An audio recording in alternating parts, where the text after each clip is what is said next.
నువ్వు శ్రమలో ఉంటే, నువ్వు బాధల్లో ఉంటే, నువ్వు కష్టాల్లో ఉంటే, నీ చెక్కిళ్ళ మీద కారుతున్న ఆ కన్నీళ్లు తుడిచేదానికి దేవుని హస్తం అక్కడికి వస్తూ ఉంటుంది.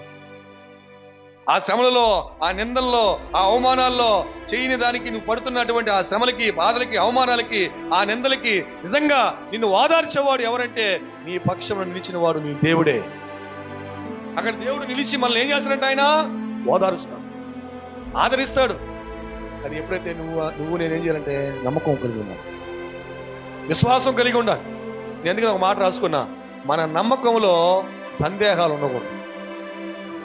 నువ్వు దేవుణ్ణి నమ్మిన తర్వాత ఏమండి ఆయన నాతో ఉన్నాడు అని కన్ఫామ్ గా నువ్వు నమ్మేయాలంటే అప్పుడు దేవుడు నీకు తోడుగా ఉంటాడు. నాతో ఉన్నాడా లేడా, ఉన్నాడా లేడా అని రకరకాల నీ సందేహాలతో ఉంటే ఎట్లుంటుందంటే గిద్యోన్లాగే ఉంటావు.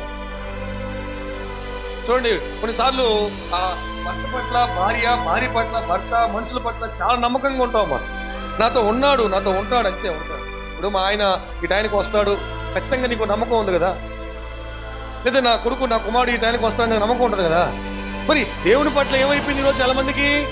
నమ్మకం ఉంది. నిజంగా దేవుడు నాతో ఉంటాడు అనే నమ్మకం నీలో ఉన్నప్పుడు శ్రమ వచ్చినప్పుడు నువ్వు ఎలా ఉంటావంటే సంతోషిస్తూ ఉంటావు. దేవునికి మహిమ కలుగును గాక. ఏడ్చుకో. రోగం వచ్చినప్పుడు, అప్పులు వచ్చినప్పుడు, ఆర్థిక సమస్యలు వచ్చినప్పుడు ఏడవు. ఏం చేస్తావు నువ్వు? సంతోషం.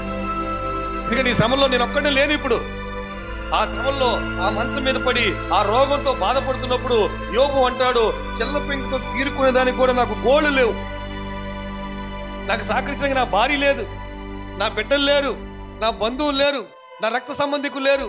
ఏమండి, నా తోడుగా ఎవరున్నారు ఇప్పుడు? ఒకవేళ నిరీక్షణతో పలికితే ఈ మాట చెప్తాడు ఆయన, నా దేవుడే నాకు తోడుగా ఉన్నాడు. ఆ రోగములో నా చీము, నా రక్తం నా ఒంట్లో నుంచి కారుతున్నప్పుడు ఆ దుర్వాసనకి నా ప్రక్కన ఎవరు పడుకోలేదు, నా పక్కన ఎవరు లేరు. కానీ అంత దుర్భరమైన దుర్వాసనలో ఎవరు నాకు తోడుగా ఉన్నారంటే నా దేవుడు. ఉదయకాల సమయంలో ఈ మాటలు వింటున్న ప్రియమైన వాళ్ళరా, మన జీవితాల్లో వస్తున్న ఆ శ్రమను బట్టి, చాలాసార్లు వచ్చిన ఆ శ్రమల్లో నిజంగా నీకు నాకు తోడుగా ఎవరు ఉందంటే ఆ రోజు దేవుడే.